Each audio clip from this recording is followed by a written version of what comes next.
Rusnaci z Beogradu pozberani kolo cerkvi Hrista Kralja u Krunskej 23 požadali, že biše pisatelje Mikola Šanta i Olena Plančak-Sakač zdohadli na Havrila Kostelnika i jeho tvorčost skorej kulturnoj manifestaciji Kostelnikova ješenj. Tak organizovani literaturni večer, ta hosto i domašnjih privital beogradski panovcec Vladislav Varga i moderator programi Joakim Striber.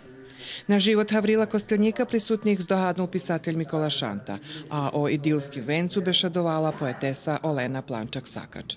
Kostelnik počina z ljetom, a zakončuje z jaru u tim idilskim vencu i to so bars inovativne u tej poemi, že zakončuje z jaru optimistično u svojej tvorčosci i jak co widzimy, to optimizm še preljiva še i nješka na nas tu prisutnih, bo ruska literatura isnuje, znači ona tedy počala. Posle velikih rokov, jak tu sme už počali 15 roky še schodzi z berastých rusnacov roztrešených po Beograde, že perši raz stihla hođišćenje nastupele oficijalno v Šaci, a pa neže mi máme len peršu i trecu nedelju, njemše sme tu u možljivosti še stretac, i jak sme čuli, tako problematično pozbera studentov i tak dalje. Ali znam, že za perši raz bolo prekrašnje sluha za tomu človekovi, kotra je inspiracija za šickih, za mne jak za panovca, ali i za šickih vjernih i za šickih ľudov, kotri od maljučka už počal svoju misiju.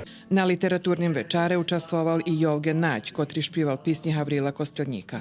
Olena Plančak-Sakač prečitala Rusnacom z Beogradu i svoje pisnji, a Mikola Šanta čital virivki zo svojho romana Panonska Neman.